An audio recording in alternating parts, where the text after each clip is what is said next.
राजस्थान प्रदेश का एक ऐसा खौफनाक चेहरा जिसके नाम पर प्रदेश में हत्या, लूट, किडनैपिंग के दर्जनों मामले दर्ज हुए थे। इसके अलावा इसका आतंक पुलिस से लेकर राजनीतिक गलियारों में भी था।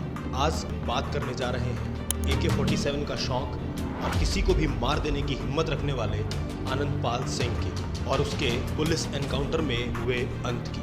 आनंदपाल का जन्म राजस्थान के नागौर जिले के एक छोटे से गांव सामराद में 31 मई 1975 को हुआ था। बचपन से ही पढ़ने लिखने में अव्वल दर्जे का था। पढ़ा लिखा आनंदपाल टीचर की ट्रेनिंग लेने के बाद शिक्षक बनना चाहता था और पिता का भी सपना था कि उनका बेटा टीचर बने, लेकिन किस्मत को कुछ और ही मंजूर था।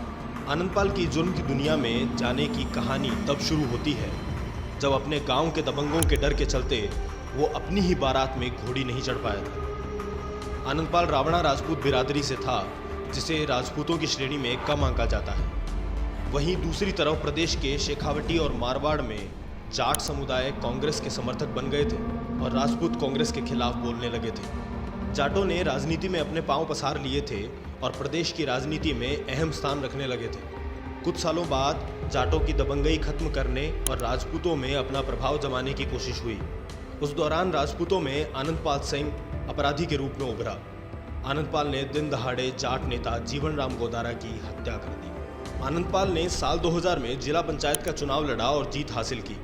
जीत के साथ आनंदपाल की राजनीतिक महत्वाकांक्षा बढ़ने लगी। उसके बाद आनंदपाल ने पंचायत समिति का चुनाव निर्दलीय लड़ा, लेकिन कांग्रेस के कद्दावर नेता हरजीराम बुरडक के बेटे जगन्नाथ बुरडक से चुनाव हार गया। क्योंकि राजनीति में उस वक्त हरजीराम का सिक्का चलता था, इसके बावजूद भी आनंदपाल ने चुनौती पेश की और 2 वोटों से चुनाव हारा। लेकिन हार के बाद भी सियासी गलियारों में हलचल पैदा हो गई। कहा जाता है कि राजनीति में कहीं यह चेहरा सरदर्द न बन जाए, इसके लिए आनंदपाल के ऊपर झूठे मुकदमे दर्ज करवाए गए थे। आनंदपाल की गुंडई ने जातीय रूप ले लिया और सारा मामला राजपूत बनाम जाट में तब्दील हो गया। ऐसे में आनंदपाल को कुछ नेताओं का राजनीतिक संरक्षण मिलना शुरू हो गया। फिर क्या था? आनंदपाल ने अपनी गुंडागर्दी और जुर्म की दुनिया में पीछे मुड़कर नहीं देखा। अपनी गुंडाई के दम पर आगे बढ़ता चला गया। वो राजनीति में भी अन्य नेताओं की नज़र में आ गया।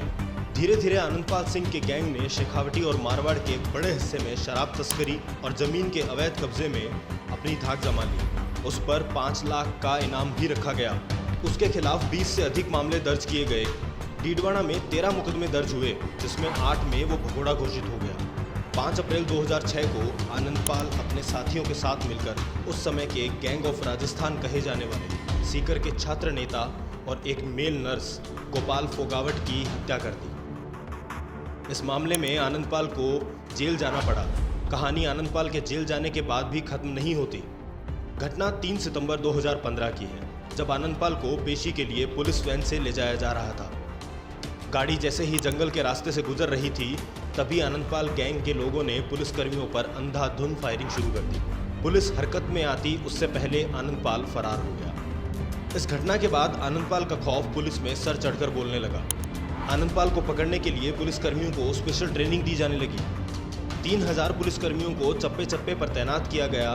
बंकर बनाए गए ताकि गैंगस्टर आनंदपाल का सामना आसानी से किया जा सके और पुलिस खुद को उससे बचा सके। आनंदपाल और पुलिस वालों के बीच लुका छिपी का खेल कई बार हुआ। एक भोले भाले आदमी से गैंगस्टर बनकर गलत रास्ते पर चलते चलते 5 राज्यों में आतंक का पर्याय बन गया आनंदपाल। कहा जाता है कि वो अंडरवर्ल्ड डॉन दाऊद इब्राहिम को फॉलो करने लगा। AK-47 का शौक और किसी को भी मार देने की हिम्मत लिए खौफ और आतंक का बेताज बादशाह बन गया था आनंदपाल। प्रदेश के लिकर किंग और बहुत बड़े भूमाफिया के नाम पर भी उसने पहचान बनाई। इसके बाद आनंदपाल के विरोधियों की संख्या बढ़ने लगी। आखिर में काले कारनामों की वो काली रात आ ही गई।